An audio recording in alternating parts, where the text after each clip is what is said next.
বান্দার সঙ্গে আল্লাহর সঙ্গে একটা ভালো সম্পর্ক স্থাপন হয়, এমন এক দিনই মজলিসে, মুবারক মজলিসে, বরকতের মজলিসে আল্লাহ পাক রব্বুল আলামিন আপনাকে আমাকে আসার এবং বসার তৌফিক দান করলেন।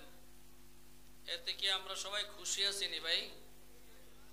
যারা খুশি হতে পারলাম তারা আরেকবার শুকরিয়া আদায় করি, সকলে বলি আলহামদুলিল্লাহ। মাগরিবের পর থেকে এই পর্যন্ত মুআজ্জাজ হযরত উলামায়ে কেরাম আপনাদের সামনে কোরআন ও কারীম এবং নবীর হাদিস থেকে অত্যন্ত গুরুত্বপূর্ণ বয়ান ও নসিহত পেশ করেছেন। আমি আপনাদের সামনে পবিত্র কালামে পাক থেকে দুইখানা আয়াতে কারিমা তেলাওয়াত করছি, আল্লাহর হাবিবের অসংখ্য বাণী হাদিস থেকে দুইখানা হাদিস পাঠ করেছি। আমার পরেও আজকের মাহফিলের প্রধান মেহমান, প্রধান বক্তা, যিনারা আমাকে আরো 50 বছরও যদি পড়ায় তাদের এলেম শেষ হবে না, ইসলামপুর মাদ্রাসার শাইখুল হাদিস আলহাজ হযরত মাওলানা মুফতি মুশাররফ হোসেন সাহেব হুজুর দামাত বারাকাতুহুম চলে আসছেন, আলহামদুলিল্লাহ বলেন। আলহাজ হযরত মাওলানা মুফতি শফিক কাসেমি সাহেব তিনিও পথে আছেন, আসতেছেন। আপনারা মন ভরে দ্বীনি আলোচনা শুনতে পারবেন ইনশাআল্লাহ। প্রিয় ভাইয়েরা আমার, মাদ্রাসার মাহফিল আপনারা এলাকার লোকেরা সবাই বুঝেন। আমার মাইকের আওয়াজ আশা করি মাদ্রাসার কর্তৃপক্ষ শুনতেছেন। এই পর্দার ডানে বামে সামনে, পর্দার আড়ালে অনেক যুবক ভাইয়েরা, অনেক ছোট ছোট কচি মাসুম সন্তানেরা অনেক রকমের কথা আপনারা বলেন, এই আওয়াজ আমাদের প্যান্ডেলে আসে। কর্তৃপক্ষ একটু মাহফিলের চতুর্পাশে ঘূর্ণি দিয়া, প্রয়োজনে 1-2 জন স্বেচ্ছাসেবক দিয়া, মুরব্বী দিয়া হোক, যেভাবে হোক এই আওয়াজগুলো বন্ধ করার ব্যবস্থা করেন। অনেক ভাইয়েরা আছেন যারা এখনো চা স্টলে বসে চা খাইতেছেন। মাহফিলের উত্তর দিক থেকে একবার দক্ষিণে যান, দক্ষিণ দিক থেকে একবার উত্তরে যান, মাদ্রাসার মাঠের মাঝখান্দা। এই রাস্তা সরকারি রাস্তা, চলমান রাস্তা, এটাতে গাড়ি গুড়ি চলবে, এটা আমাদের বাধা নাই। কিন্তু আজকে একটা মাহফিলের সম্মানার্থে, বরকতার্থে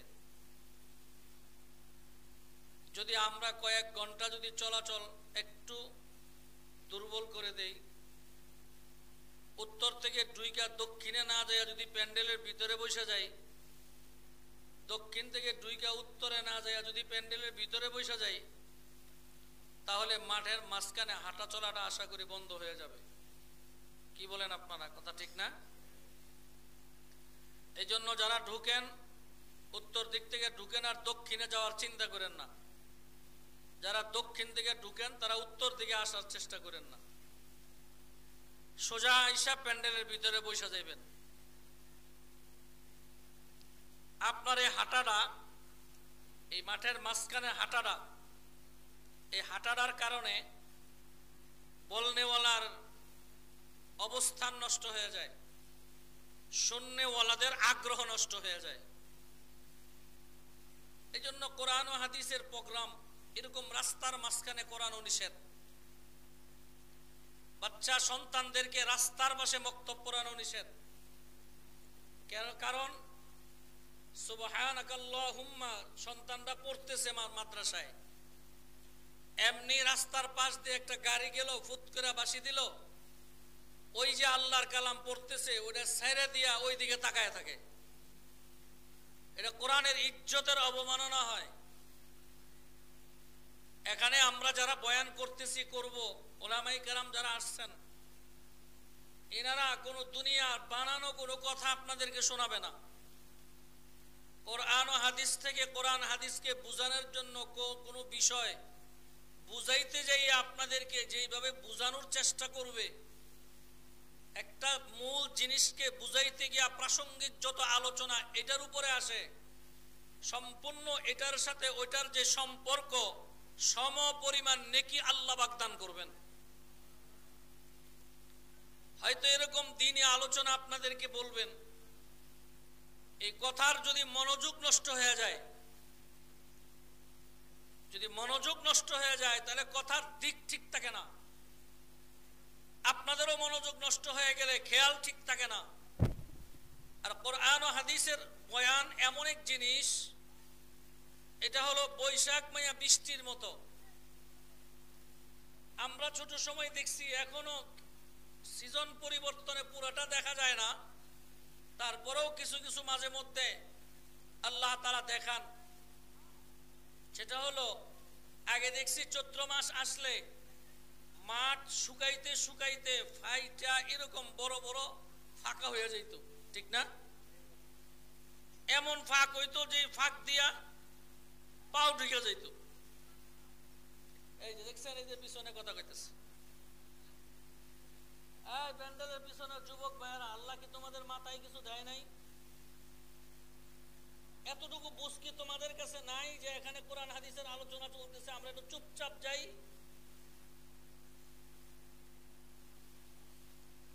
প্রিয় ভাইরা আমার, যখন অপেক্ষায় থাকতাম বৈশাখ মাস আসবে, উত্তর থেকে কালো একটা অন্ধকার সাজ হবে আর মুষলধারে বৃষ্টি হবে। এই বৃষ্টির পানিতে জমিন নরম হবে, তারপরে সেই জমিনের মধ্যে হাল চাষ করে বিভিন্ন ফসল আমরা রোপতাম, ঠিক না বেঠিক? জোরে বলেন। বৈশাখ মাসের ডলক, বৈশাখ মাসের বৃষ্টি। এই বৃষ্টির পানিতে সব মাটি এক সমান হয় না, কিছু মাটি কাদা হয়ে যায়, কিছু মাটি নরম হইয়া সুন্দর হয়, কিছু মাটি আছে পানি পড়লে একেবারে শুকায়া আবার আগের মতো হয়ে যায় অল্প সময়ের মধ্যে। সব মাটি একরকম না। যদিও না হয়, মাটির উপরে কিছু সময় বৃষ্টি পড়লে মাটি নরম না হইয়া পারে না। ঠিক তদ্রূপ আমরা সারাদিন দুনিয়ার কাজে ব্যস্ত ছিলাম, অনেকদিন যাবত অঞ্চলে বিভিন্ন জায়গায় মাহফিল। এই সিজনে মসজিদে, মাদ্রাসায়, বাড়িতে, এখানে সেখানে আওয়াজের, মাইকের আওয়াজ একটা আরেকটার সাথে টক্কর লাগতো, ঠিক নেই?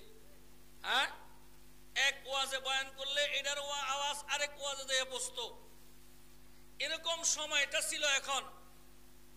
কিন্তু করোনা নামক গজব আমাদের দেশে আসার পরে এই করোনারে কেন্দ্র করে শুধু মসজিদ আর মাদ্রাসার ওয়াজের উপরে অ্যাটাক করছে। মেলা চলতেছে, কাপড়ের মেলা, গান চলতেছে, গার্মেন্ট চলতেছে, অফিস চলতেছে, সব চলতেছে, কোনো নাই। কিন্তু শুধু ওয়াজ বন্ধ করো, মসজিদে ফাঁক করে দাঁড়াও, মাদ্রাসা বন্ধ করো, ঠিক না বেরে? জোরে বলেন। যত বেশি বন্দর সিস্টেম চলতেছে, আল্লাহ পাক তত বেশি অসন্তুষ্ট হয়ে যাচ্ছে। এই এক ইস্যুকে কেন্দ্র করে আজকে এই প্রোগ্রামের সিজনে, যেই সময় মানুষ মসজিদে, মাদ্রাসায়, বিভিন্ন যুব সমাজের উদ্যোগে, বিভিন্ন সংগঠনের উদ্যোগে, বিভিন্ন ক্লাবের উদ্যোগে এলাকার মধ্যে শত শত হাজার হাজার মাহফিল প্রত্যেক এলাকায় এলাকায়, গ্রামে গ্রামে হইতো। আজকে সেই মাহফিলগুলো প্রায় বন্ধর পথে, ঠিক না বেটি? জোরে বলেন। সচরাচর যাই কিছু প্রোগ্রাম মাঝে মধ্যে চলতেছে, তাও দুয়ার মাহফিল, ইসলামী মাহফিল, তাও করতে গিয়া কত রকমের কত সমস্যা হয়। মাইকিং করা যাবে না, বেশি মাইক লাগানো যাবে না, পোস্টার হ্যান্ডবেল করানো যাবে না, কত রকমের সমস্যার ভিতরেও আপনারা আজকে এই মরা নদীর পার দারুস সুন্নাহ হাফিজিয়া মাদ্রাসার যে মাহফিলটা করাইছেন, এইটা আমার মনে হয় এই গ্রামবাসীর জন্য এর চেয়ে বড় নিয়ামত আর দ্বিতীয়টা হইতে পারে না।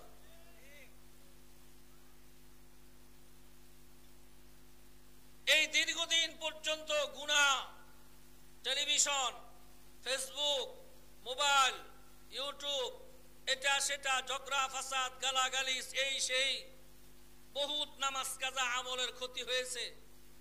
এই গুনাহ করে যখন মানুষের কলব চৈত্র মাসের মতো মাঠের মাটি যেমন শক্ত হয়ে যায়,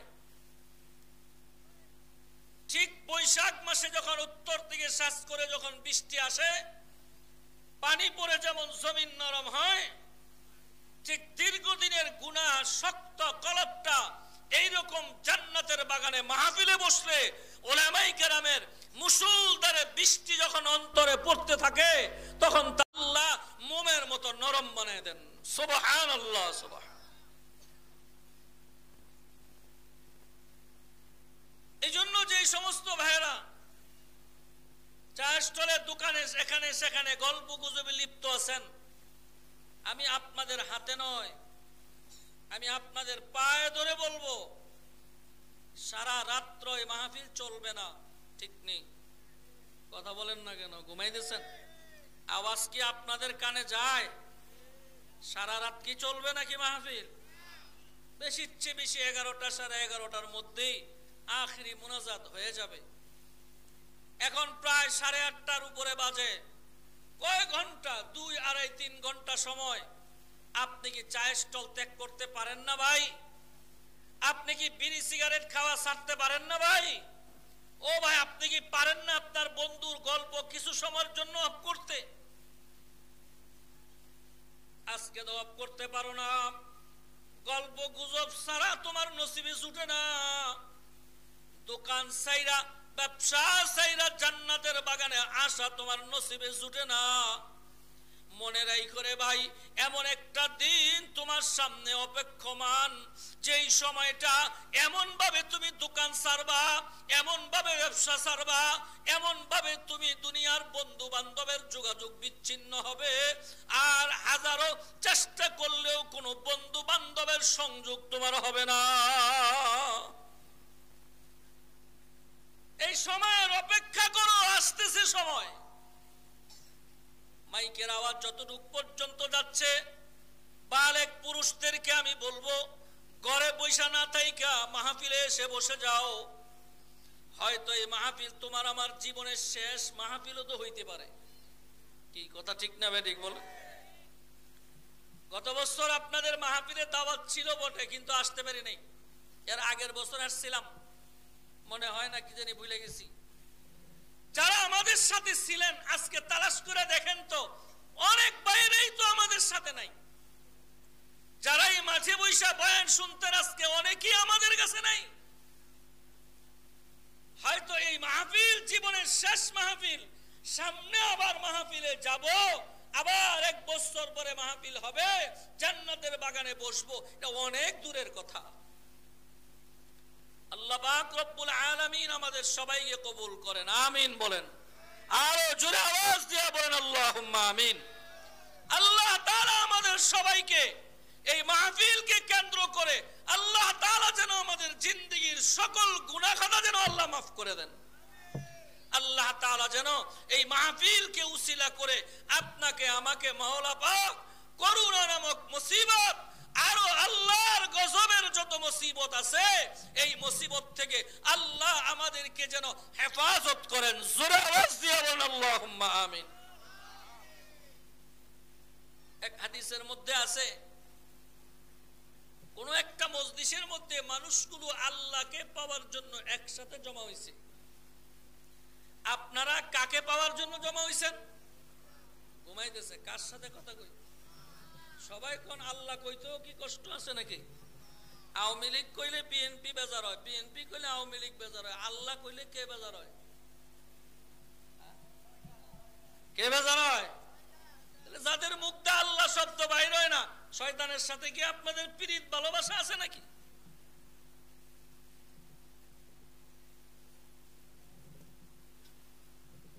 যখন কোন একত্রিত হয় এলাকার কিছু মানুষ, কিছু মুমিন, কিছু মুসলমান গুনার কথা মনে করে তারা জান্নাতের বাগানে এসে বসে, তাদের অন্তরে একটাই মাত্র উদ্দেশ্য যে আল্লাহ মজলিসকে কেন্দ্র করে তুমি আমাকে মাফ করে দাও, আমাকে কবুল করে নাও, আমরা তোমাকে চাই। এই নিয়তে যখন বসে, মজলিসের ভিতরে যদি এরকম 40 জন গুনাহগার পাওয়া যায়, যারা গুনাহ মাফের নিয়তেই বসছে, আল্লাহ পাক রব্বুল আলামিন এই 40 জনের ভিতর থেকে একজনের গুনাহ আল্লাহ মাফ করে দেন। আস্তে কোন সুবহানাল্লাহ। কয়জনের গুনাহ মাফ হয়? প্রথম আল্লাহ পাক এই একজনের গুনাহ মাফ করে এই মাফ করনেওয়ালা ব্যক্তিকে উসিলা কেন্দ্র করে বাকি 39 জনকে আল্লাহ পাক মাফ করে দেন। এখানে খিচুড়ি নাই, বিরিয়ানি নাই, তেহারি নাই, 10টা টাকা নাই, 20টা টাকা নাই, শুধুমাত্র আসছি কাকে খুশি করার জন্য। আরো আস্তে কর, একটু মুখটা খুইলা শরীরের পুরা শক্তি দিয়ে আওয়াজ দিয়ে একবার আল্লাহ কইয়া ডাক দেন তো দেখি। আসলে তো আপনারা তো চালাক সাংঘাতিক, জোর নাই এমন না, জোর আছে, কিন্তু কেড়ে যে হজম করে রাখছেন বুঝি না কোন। এই জন্য আমরা যারা বসছি, আল্লাহ আমাদের যাদেরকে বসার সুযোগ দিছেন, একটু মনোযোগ কোরআন ও হাদিসের কথার দিকে আমরা একটু মনোযোগ দেই। আল্লাহ আমাদের সবাইকে কবুল করেন, সকলে বলেন আমিন। আরো জোরে আওয়াজ দিয়ে বলেন আল্লাহুম্মা আমিন। প্রিয় ভাইরা আমার, মাদ্রাসার মাহফিল সংক্ষেপে কথা হবে, দীর্ঘ সময় কথা হবে না, অল্প সময়। আপনারা বলেন তো মাদ্রাসা কার ঘর? দেখছেন, এটি জানে না কার ঘর। সবাই বলেন, আরো জোরে বলেন। সবাই কয় না, দুই একজনে একটু কইতো চায়, এইটিও যেমন কেমন জানি। বলেন তো মাদ্রাসা কার ঘর? মাশাআল্লাহ। যুবক ভাইরা একটু আওয়াজ দিয়ে বললেন ভালো হবে। আর বুড়ারা যারা আছেন, আপনাদের তো মৌতের চিঠি আইয়েই পড়ছে, কি আসছে না? মৌতের চিঠি আয়ে পড়ছে, এই যে বেগে গেছে, চুল বাইগা যায়, দাড়ি বাইগা যায়, মৌতের চিঠি। শরীর দুর্বল হয়ে যায়, মৌতের চিঠি। অ্যাক্সিডেন্ট হয়ে গেছে তো মৌতের চিঠি দিছে, সতর্ক বাণী, রেডি হও। আজকে অ্যাক্সিডেন্ট করে পা ভেঙে যেই কষ্ট, কি লেগে চা দিতেছেন আবার, চা খাইয়া গলা ঠিকঠাক কইরা পরে ওয়াশ করন লাগবে, এমন কোন কন্টাক্ট করে আইছি নি আপনাদের লগে? আর আমি চা খামো, আপনারা দেখবেন, এটা কি খানার আদব নাকি? এটা আমার কাছে না থাকলে আপনারা মানবেন কি? ইস্তেমার মাঠে 2.5 ঘন্টা 3 ঘন্টা বয়ান করে, গেছেন নি আপনারা? ইস্তেমার মাঠে যান না? 2.5-3 ঘন্টা বয়ান করে, চা খাইতে দেখছেন? এটা খানার মজলিসের আদব না, এটা আদবের উল্টা। আল্লাহ আমারে গলা দিয়া যতক্ষণ এখানে কথা মঞ্জুর করে রাখছেন, এতক্ষণে বাইরে হইব, এর বেশি বাইরে হইতো না। বলেন তো মাদ্রাসা কার ঘর? সবাই জোরে বলেন, আল্লাহর ঘর। এখন কইতে কইতে এখনই ভুলে গেছেন। বলেন মাদ্রাসা কার ঘর? এই মাদ্রাসায় কি পড়ানো হয়? হ্যাঁ, এটাও কইতারেন না ভালো কইরা। উরুস শরীফ কোন কেমনে, মাজার শরীফ কেমনে, কোরআন শরীফ কইতারেন না? ঠাস করে যে কোরআন কইলেন। পৃথিবীর মধ্যে 4টা জিনিস আছে শরীফ লাগানো, এই 4 জিনিস ব্যতীত 5ম জিনিসের মধ্যে শরীফ লাগানো জায়েজ নেই। কয়টা? ঘুমাইতেছেন নাকি আপনারা? কয়টা? জোরে বলেন, আরো জোরে বলেন। বলেন কোরআন শরীফ, বলেন সবাই। হাদিস শরীফ, মক্কা শরীফ, মদিনা শরীফ। এই 4 শরীফ ব্যতীত বাকি কোন শব্দের সাথে শরীফ লাগানো ঠিক না। সব শরীফের মধ্যে ভেজাল আছে, 4 শরীফের মধ্যে ভেজাল নাই। কি কথা ঠিক না বেরি বলেন? শরীফ অর্থ কি? কথা কয় না।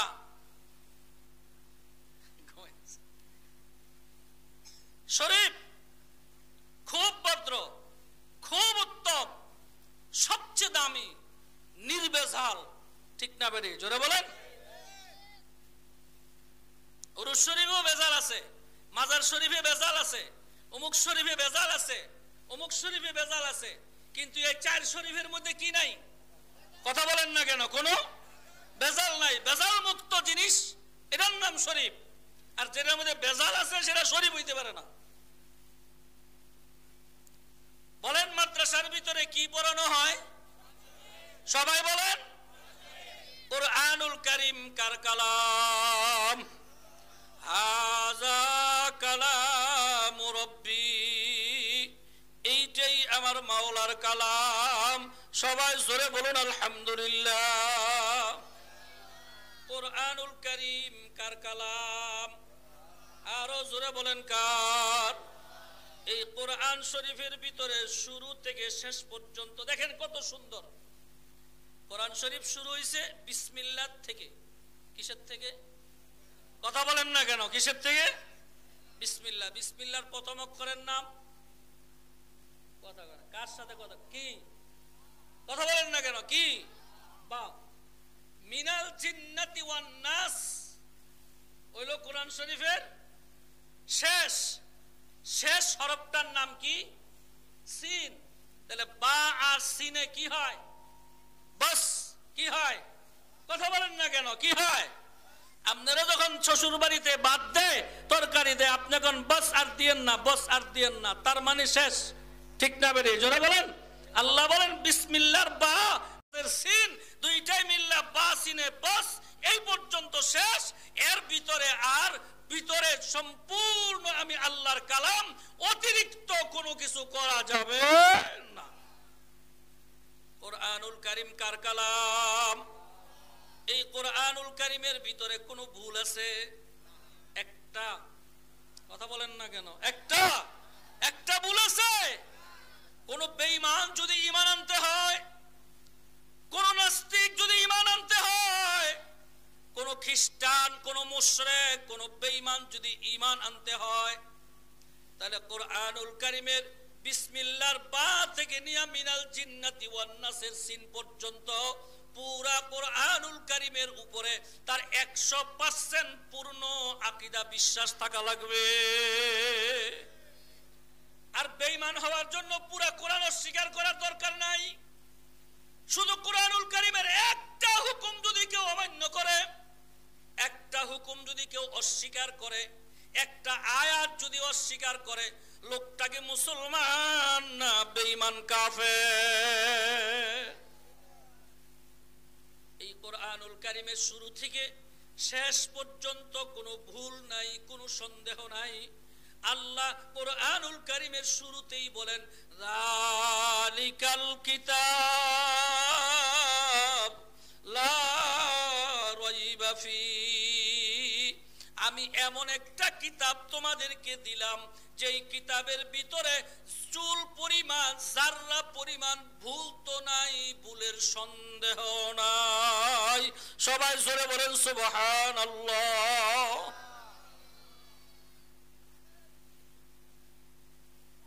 হাকিমুল উম্মত শাহ আশ-শাবরি শাহ নবী সাহেব রাহমাতুল্লাহি আলাইহি বলেন, কোন মানুষকে যদি একটা ফুল দেওয়া হয়, এই ফুলটা যদি তার নাকের কাছে নেয়, এই ফুলের থেকে একটা ঘ্রাণ তার ভিতরে ঢুকে, কিন্তু এই ঘ্রাণটা সাদা না কালো না হলুদ না লাল না কালো না কি রং, এটা যেমন দুই চোখে দেখা যায় না। শাহ আশরাফ আলী থানভী সাহেব রাহমাতুল্লাহি আলাইহি বলেন, কোন বান্দা যখন আল্লাহর কালাম তেলাওয়াত করে, কোরআনুল কারীমের প্রত্যেকটা হরফের ভিতরে আমার মাওলা পাকের নূর লুকায়িত আছে। যেই বান্দা তেলাওয়াত করবে, সেই বান্দা আমার মাওলা পাকের মারিফতের নূরের ঘেরান সে পায়। তেলাওয়াত করবে কোরআন, কথা হবে কার সাথে? আর জোরে আওয়াজ দিয়া বলেন কার সাথে কথা হয়? বান্দা তেলাওয়াত করবে কোরআন, আর গোলাম তার মালিকের সাথে কথা বলে। আরে সাধারণ রিকশাওয়ালা যদি এমপির ফোনে ফোন দেয়, এমপি সাহেব যদি ফোন রিসিভ কইরা একটা রিকশাওয়ালার সাথে কথা বলে, একজন চাকরিজীবীর সাথে কথা বলে, সাধারণ গরিব মানুষের সাথে এমপি সাহেব মোবাইল রিসিভ করে যখন কথা বলে, তখন এই গরিব মানুষটা খুব সতর্ক থাকে আর খেয়ালের সাথে থাকে, না জানি আমার কথায় কোনো বেয়াদবি হয়ে যায়, না জানি কোনো অসন্তুষ্ট হয়ে যায়। আর সে এমপির সাথে কথা বইলা সে খুশি না বেজার? কি কথা বলেন না কেন? খুশি না বেজার? কত খুশি, কলজাটা ফুলে গেছে, ভাবটা কি হয়ে গেছে। আর একজন এমপি 5 বছর পরে নাও থাকতে পারে, সাধারণ জনগণ হয়ে যাইতে পারে। এমন একটা এমপির সাথে 1 মিনিট গরিব মানুষটা কথা বইলা যদি এত শান্তি পায়, আর বান্দা যখন কোরআন তেলাওয়াত করবে, আল্লাহর হাবিব বলেন সেই কোরআন তেলাওয়াতটা যদি রিকশাওয়ালাও করে, গরিব মানুষও যদি করে, ওই যে দুচালা টুকরির ভিতরে বৈশাও যদি কোনো মহিলা আল্লাহর কালাম তেলাওয়াত করে, উম্মতরে মনে রাখো তুমি সোজা সুজি আমার মাওলার সাথে কথা বলতেছ। এর মধ্যে যে ভাই কি মজা, এর মধ্যে যে কি স্বাদ, আমার মাওলার কালামের মজা আর স্বাদ তোরে ভাই পাই নাই। যদি পাইতাম, যখন মক্কায় রমজান মাসের তারাবি পড়তেছিলাম, তারাবির ভিতরে এত সুন্দর তেলাওয়াত। আমাদের দেশের তারাবি তো তাড়াতাড়ি ফতোয়া দেয়, ঠিক না বেঠিক? জোরে কোন অনেক হুজুর করে শিখাইলে কয় তারাবি অর্থ কি হুজুর? কয় হুজুর তারাবি অর্থ তো তাড়াতাড়ি পড়ে। কপাল পুরা তারাবি অর্থ তাড়াতাড়ি নামিয়া, ঠিক না বেঠিক? জোরে বলেন। তারাবির নামাজে দাঁড়ায় দাঁড়ায় তেলাওয়াত করবে। আমাদের দেশে সূরা তারাবি, এশার নামাজ, বেতের দোয়া শেষ করতে 40-45 মিনিটে শেষ। কি কথা ঠিক না? আর খতমে তারাবি পড়লে 1 ঘন্টা 10 মিনিটের মধ্যে শেষ। আর মক্কা মদিনাতে 1 পারা তেলাওয়াত দিয়া শুধু তারাবির নামাজ পড়তে 2.5 ঘন্টা সময় লাগে। আরে কি মজার তেলাওয়াত, শুনতে খালি মনেই চায়, কলিজাটা ভরে যায়। তেলাওয়াতের ভিতরে, নামাজের ভিতরে কত আল্লাহর বান্দারা হাউমাউ করে চিৎকার দিয়ে উঠে। আল্লাহর সাথে কথা বলা, মালিকের সাথে কথা বলা যে কি মজা, এইটা যদি আমরা বুঝতাম তাহলে সর্বপ্রথম আমার সন্তানকে আল্লাহর কালাম শিখাইতাম। বিদেশে যাওয়ার জন্য লক্ষ লক্ষ টাকা ব্যয় করি, ব্যবসার জন্য লক্ষ লক্ষ টাকা ব্যয় করি, জমিন কেনার জন্য লক্ষ লক্ষ টাকা ব্যয় করি, সারা দিন পরিশ্রম করে 500 টাকা হাজিরা, শরীরের ঘাম পা পর্যন্ত পড়ে যায়, পরিশ্রমের শেষ নাই। এত কষ্ট করি শুধুমাত্র 500 টাকা পাইয়া সন্ধ্যার সময় 100 টাকার মাছ, 50 টাকার ডাউল, আর কিছু তরি তরকারি লইয়া, আর তো অল্প করে চাউল নিয়া সন্তানদেরকে নিয়ে 4টা ডাল ভাত খাইয়া ঘুমাইলে কত আরাম পাই। এর জন্য কত পরিশ্রম করি। আর আমার মাওলার সাথে কথা বলা যে কি মজা। ওরে যুবক, করে মুরব্বী বাবারা, ও মা বোনেরা, যদি এই তেলাওয়াতের মজা যদি একবার বুঝতা, জীবন যৌবন দিয়া, জমি সম্পদ দিয়া হলেও আল্লাহর কালাম তেলাওয়াতের জন্য পাগল হয়ে থাকতা। কারণ আপনার আমার সুখ দেওয়ার মালিক কে? আরো আস্তে কন, জোরে আওয়াজ দিয়া বলেন কে? আপনাকে বিপদ দেওয়ার মালিক কে? এই শুনেন, ইয়াকিনে তো আমগর নাই মিয়া। এই বিশ্বাসই তো আমাদের সমস্যা। বাংলাদেশে মুসলমানের সংখ্যা কম না, শতকরা 95% মুসলমান আমাদের দেশে। এত মুসলমান বাংলার জমিনে থাকতে আপনার আমার কলিজার টুকরা নবীকে ব্যঙ্গচিত্র করে গালি দেয়, অথচ বহু মুসলমান ঘরের ভিতরে নাকটাই না ঘুমায়। নবীর মহাব্বত অন্তরে নাই, ইয়াকিনই নাই, বিশ্বাসের মধ্যেই দুর্বল। ইয়াকিন যদি থাকে যে করুণাওয়ালার লগে যে বসলেও তার করুণা হবে না। আল্লাহর কি মেহেরবানি দেখেন, আল্লাহর কি দয়া, আল্লাহ যে কত বায়াতে বান্দারে শিখায়। এই করুণার ভিতরে বিগত প্রায় এই 7-8 মাসের ভিতরে বাংলাদেশ, পাকিস্তান, ভারত মিলাইয়া প্রায় 200-র উপরে বড় বড় বুজুর্গ উলামায়ে কেরাম মারা গেছে। আপনারা বলেন, একটা আলেমের মৃত্যুর পরে বা আগে পরীক্ষা করে করুণা পাইছে এমন আওয়াজ কানে শুনছেন? এই মিয়া মুখ খুলে কথা কইেন, সত্য হইলে কইেন, মিথ্যা হইলে কইেন না। শুনছেন? ওই এমপি মরে, মন্ত্রী মরে, অফিসার মরে, ওইটা মরে, সেটা মরে, মরবে না কেন? তোমার বেতন 30,000, 25,000, তারপরে জনগণের কাছ থেকে মাসে কামাই করো 50,000, ঘুষ খাইতে খাইতে আল্লাহ তাআলার কুদরতি কলিজায় কষ্ট দিয়া ফলাইছো। তোমারে করুণায় ধরবো না, করুণায় ধরবো আমগর মতো মানুষের।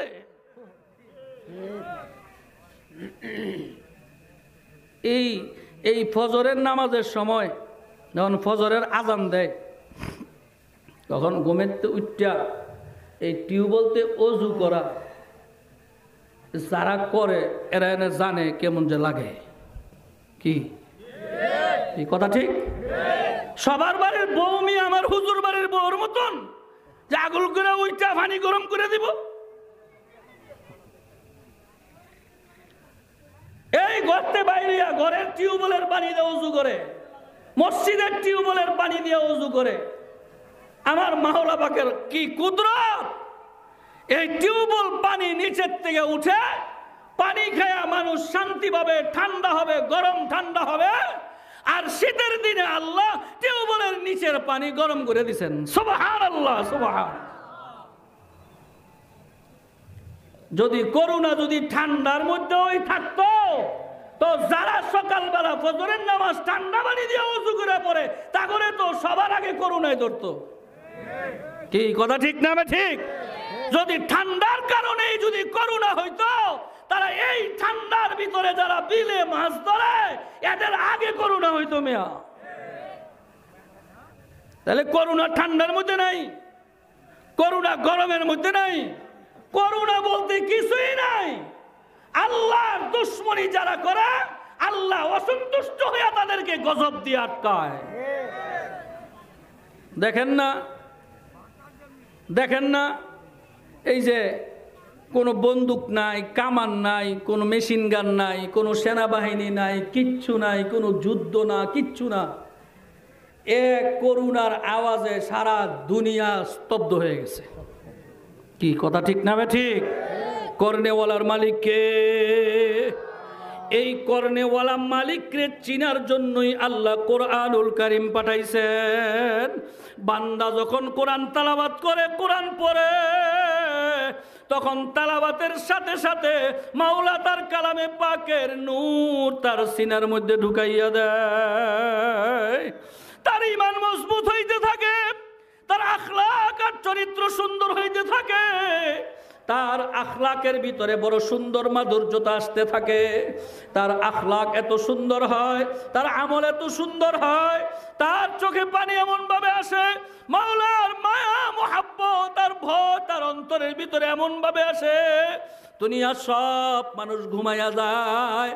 আল্লাহর একদল কোরআন পড়নেওয়ালা, আল্লাহর একদল জাকিরিন বান্দারা ওইটা ঠান্ডা পানি দিয়ে ওযু করিয়া নামাজের মুসাল্লা বিছাইয়া যখন কপালটা জমিনে ঠেকায়া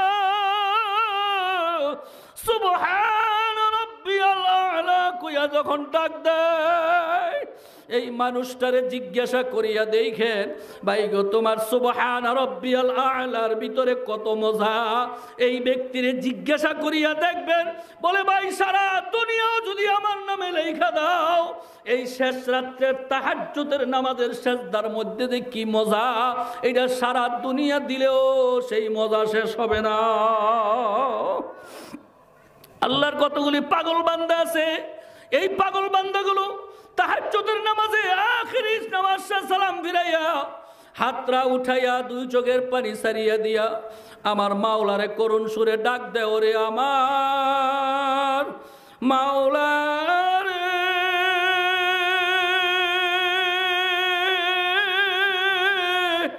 ওরে আমার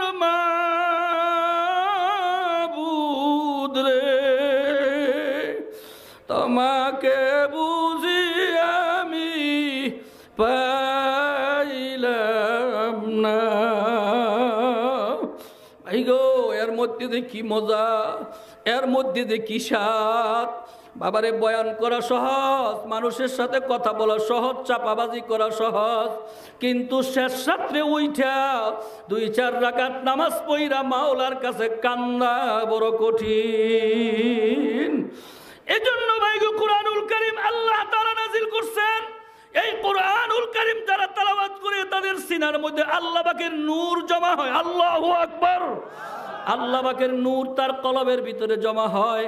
জমা হইতে হইতে হইতে হইতে আলো আসলে যেমন অন্ধকার দূর হয়, কোরআনুল কারীমের নূরে তার সিনা গুনাহ অন্ধকার দূর কইরা মাওলা পাকের মারেফাত মুহাব্বত মাওলায় ঢুকাইয়া দেয়। এই কোরআনুল কারীম কোথায় পড়ানো হয়? কথা বলেন না কেন? কোথায়? এই যে আপনাদের মাদ্রাসা, এই মাদ্রাসার ছাত্রদেরকে কোরআন পড়ানো হয়, ঠিক না? বেড়ে জোরে বলেন। ছাত্র হাফেজ হইতেছে, সবুর রাত্রে উঠা পড়তেছে, সকালবেলা পরে, ফজরের পরে পরে, বিকালে পরে, সব সময় আল্লাহ পাকের তালাবাত করতেছে। এই তালাবাতের দ্বারা তার সিনা জিন্দা হইতেছে, ঠিক না বে ঠিক? এই কারণেই তো আমার নবী তার পবিত্র জবানের আমাদেরকে শুনাইছেন। পবিত্র জবানে আমার নবীর বক্তব্য, বুখারীর হাদিস। আমার রাসূল বলেন যে কোন তালিবুল ইলম যারা কোরআনুল কারীম শিখে, যারা আল্লাহর কালাম পড়ে, এরকম তালিবুল ইলম যখন রাস্তা দিয়ে হাঁটে, আল্লাহ তাআলার পক্ষ থেকে আল্লাহর রহমতের ফেরেশতারা জান্নাতি নূরের বিছানা তাদের পায়ের নিচে বিছাইয়া দেয়। আকিল উম্মত নবী রাহমাতুল্লাহ আলাইহি বলেন, যেই সন্তানরা কোরআনুল কারীম তেলাওয়াত করার কারণে তার পায়ের নিচে নূরের চাদর বিছাইয়া দেওয়া হয়, ফেরেশতারা নিষ্পাপ জান্নাতের বিছানা বিছাইয়া দেওয়া হয়, নিশ্চয়ই বোঝা গেল সেই জান্নাতের চাইতে, জান্নাতের বিছানার চাইতে, ফেরেশতার চাইতে এই তালিবুল ইলমের দাম কম না বেশি? কি কম না বেশি? এ কোরআনুল কারীম নাজিল হইল, কাফের বেঈমান মুশরিকরা কোরআনুল কারীমের আয়াত শুনে শুনে, যে শুনে সেই মুসলমান হয়ে যায়। সুবহানাল্লাহ। জোরে কোন, জোরে কোন, জোরে কোন সুবহান। কাফেররা কই যাইস না, এরপরে কয় না, কখন যখন করছে তো একটু দেখি, বাধাই যখন দিছে তো একটু দেখি। আবু জাহেল বাধা দেয়, উতবা বাধা দেয়, সাহেবা বাধা দেয়, এই কাফের লিডাররা বাধা দেয়, যাইস না মুহাম্মদের কাছে, তার কাছে জাদু আছে, যাইস না। জনগণ কয় বাধাই যখন দিছ তো একটু দেখি। দেখছেন নি আমার মাওলা কি কাম। যাইয়া যখন দেখে আল্লাহর হাবিব মসজিদে নববীতে বসে বসে আল্লাহর কালাম তালাবাত করতেছে, পয়গম্বরের জবানের তালাবাতের মধ্যে এত বরকত, যেই কাফের শুনে সাথে সাথে কালেমা পড়া মুসলমান হয়ে যায়। আল্লাহর কালাম তালাবাতের মধ্যে কি আকর্ষণ, ঠিক না বেরি? জোরে বলেন। মারাত্মক আকর্ষণ। শত শত হাজার হাজার দলে দলে কাফের বেঈমান মুশরিকেরা কালিমা পয়রা মুসলমান হইছে শুধুমাত্র আল্লাহর কালাম তালাওয়াতের জন্য। এই কোরআন তালাওয়াত হইতেছে, আওয়াজ হইতেছে, আর মানুষ মুসলমান হইতেছে, লোকজন বাড়তেছে বাড়তেছে বাড়তেছে। কাফের বেঈমান মুশরিকরাও কিছু লোকেরা ষড়যন্ত্র করার জন্য পরিকল্পনা করতেছে। মুহাম্মদ সাল্লাল্লাহু আলাইহি ওয়াসাল্লাম আপনার আমার প্রিয় নবীকে মেরে ফেলবে, মাথা কেটে দিবে, কোরআন পোড়ায়া ফেলাবে, এটা করবে সেটা করবে। এই নবীর জমানায় কিছু সংখ্যক কাফের মুশরিকরা এই কামটা করছে। আমাদের দেশেও কিছু লোক আছে মাদ্রাসা কিভাবে বন্ধ করা যায় সেই পরিকল্পনার ভিতরে আছে, ঠিক না? জোরে বলেন। কিভাবে মাদ্রাসা বন্ধ করা যায় সেই চিন্তা আপনার ভিতরে আছে। মনে রাখতে হবে যে এই লোকেরা আল্লাহর কোরআনুল কারীম শিক্ষা দেওয়ার মাদ্রাসা বন্ধ করার পরিকল্পনা, ষড়যন্ত্র, চিন্তা ভাবনা যারা করে, এদের শরীরের ভিতরে সেই আবু জাহেল গোষ্ঠী রক্তের ঘেরান রয়ে গেছে। তখনকার জমানায় ষড়যন্ত্র করছে কিছু মানুষ, ষড়যন্ত্র করতেছে। সাহাবায়ে কেরামরা আল্লাহর হাবিবের কাছে এসে বলতেছেন, পয়গম্বর আজকে আপনি তালাবাত করতেছেন, আমরা শুনতেছি, আমরা তালাবাত করতেছি, অন্যজনে শুনতেছে। কাফের বেঈমান মুশরিকেরা যেইভাবে ষড়যন্ত্র করতেছে, এমন একদিন হয়তো আসতে পারে যেই দিন কাফের মুশরিকের শক্তি বৃদ্ধি হবে, কোরআনুল কারীম মিটে যাবে, শেষ হয়ে যাবে, নষ্ট হয়ে যাবে। এই কোরআনুল কারীম আপনি চলে গেলে কোরআনুল কারীমের হেফাজত জিম্মাদারি কে করবে, কি হবে? আল্লাহর হাবিব সাল্লাল্লাহু আলাইহি ওয়াসাল্লাম সাহাবীদের কথা শুনে কোনো জবাব দেন না। আমার নবী দুই চোখের পানি ফেলাইয়া আল্লাহর কাছে দোয়া করতেছেন, আল্লাহ কোরআনুল কারীম নাজিল করছেন আপনি আমার কাছে, আমি তেলাওয়াত করতেছি, পড়তেছি, নবী গো আল্লাহ আমি যখন থাকবো না, কোরআনুল কারীম কে দেখবে, কে হেফাজত করবে? কাফের মুশরিকরা তো ধ্বংস করার পরিকল্পনা করতেছে। আল্লাহর হাবিবের চোখের পানি আমার মাওলার কাছে এত কঠিন, আপনার আমার নবী যখন চোখের পানি ফেলায় কোনো দোয়া করত, ডাইরেক্ট মালিকের কাছে কবুল হয়ে গেছে। সুবহানাল্লাহ। আমার মাওলা কোরআনুল কারীমের আয়াত নাজিল করলেন, পয়গম্বর আপনি কোনো চিন্তা করিয়েন না, ইন্না নাহনু নাযালনা যিকরা ওয়া ইন্না লাহু লাহাফিজুন। পয়গম্বর এই কোরআনুল কারীম নাজিল করছি আমি আল্লাহ। জোরে আওয়াজ দিয়া বলেন, কোরআন পাঠাইছেন, নাজিল করছেন কে? আরো জোরে বলেন, কে? ও নবী, কোরআন পাঠাইছি আমি আল্লাহ। কিয়ামত পর্যন্ত কোরআনের হেফাজত করব আমি আল্লাহ। আল্লাহু আকবার, আল্লাহু আকবার। কোরআন নাজিল করছেন কে? আল্লাহ। কিয়ামত পর্যন্ত হেফাজত করবেন কে? আল্লাহ। আল্লাহ যেই জিনিসের হেফাজতের জিম্মাদারি নিছেন, পৃথিবীর কোন মানুষ একটা নক্তার পরিবর্তন করতে পারবে না। হেফাজত করবেন কে? আল্লাহ। আজকের থেকে প্রায় ১,৫০০ বছর আগে কোরআন আসছে। এই প্রায় ১,৫০০ বছর ভিতরে কত কত কাফের মুশরিকরা, কত জ্ঞানীরা, কত বুদ্ধিমানেরা, কত পণ্ডিতরা, কত পাদ্রীরা, কত বৈজ্ঞানিকরা কত রকমের চেষ্টা করছে। আজ পর্যন্ত আল্লাহর কালামের একটা নক্তার পরিবর্তন করার ক্ষমতা কারো হয় না। ঠিক না বেরি? জোরে বলেন। পারছে কেউ? পারছে? পারছে কেউ? পারছে? মাঝে মধ্যে একটু চেষ্টা করে দেখে দে, হাওয়া কিছু নাই। ঠিক না বেরি? জোরে বলেন। মাঝে মধ্যে একটু চেষ্টা করে, একবারে যে চেষ্টা করে না এমনটা মনে করেন না। মাঝে মধ্যে একটু চেষ্টা করে আবার ধরা খেয়ে যায়। কি ঠিক না বেরি? জোরে বলেন। আবার ধরা খেয়ে যায়, কারণ হেফাজতের জিম্মাদারি তো নবীর কাছে নয়, সাহাবীদের কাছে নয়, কোন বান্দার কাছে নয়। হেফাজতের জিম্মাদারি কার কাছে? আরো জোরে বলেন, কার কাছে? আপনার আমার প্রিয় নবী মুহাম্মদুর রাসূলুল্লাহ সাল্লাল্লাহু আলাইহি ওয়াসাল্লাম বলেন, কোরআনুল কারীম আল্লাহ তাআলা হেফাজত করবেন। কাদের মাধ্যমে হেফাজত করবেন? আল্লাহ পাকের দুইটা রহমত আছে। কয়টা রহমত? কথা বলেন না কেন ভাই? কয়টা রহমত? একটা হলো আম রহমত, আরেকটা হলো খাস রহমত। আম রহমত আল্লাহ দুনিয়ার সবার জন্য উন্মুক্ত করে রাখছেন, কারণ আল্লাহর রহমত ছাড়া কোনো হিন্দু খাবার পাবে না, কোনো খ্রিস্টান পাবে না, ঠিক না? কোনো গরু ছাগল পাবে না, হাঁস মুরগি পাবে না, কোনো গাছপালা চলতে পারবে না। এই জন্য আল্লাহ পাকের একটা আম রহমত সারা দুনিয়ার জন্য আল্লাহ উন্মুক্ত করে রাখছেন। আল্লাহ পাকের একটা খাস রহমত আছে।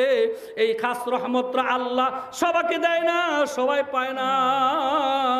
এই খাস রহমতটা ওই সমস্ত বান্দা বান্দিরা পায় যেই সমস্ত বান্দা বান্দিরা আল্লাহর কোরআনের হেফাজতের কাজে লাগে।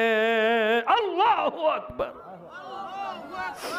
আমরা যারা এখানে বসে আছি, আজকে আসছি আল্লাহ পাকের খাস রহমতের দৃষ্টিতে আসছি, ঠিক না বেটি? জোরে বলেন। বহুত মানুষ আশপাশে ঘুরে আসতে পারে না, বহুত মানুষ ইচ্ছা থাকা পরেও আসতে পারে নাই, আবার বহু দূরের থেকে কষ্ট করে হাজির হয়ে গেছে। তার একমাত্র কারণ আল্লাহ পাকের খাস রহমত যেই বান্দাদের উপরে পড়ছে, ওই বান্দাগুলো ৭ গাং ১৩ নদী পার হইয়া হইলেও আল্লাহর কোরআনের হেফাজতের কাজে লাইগা থাকবে।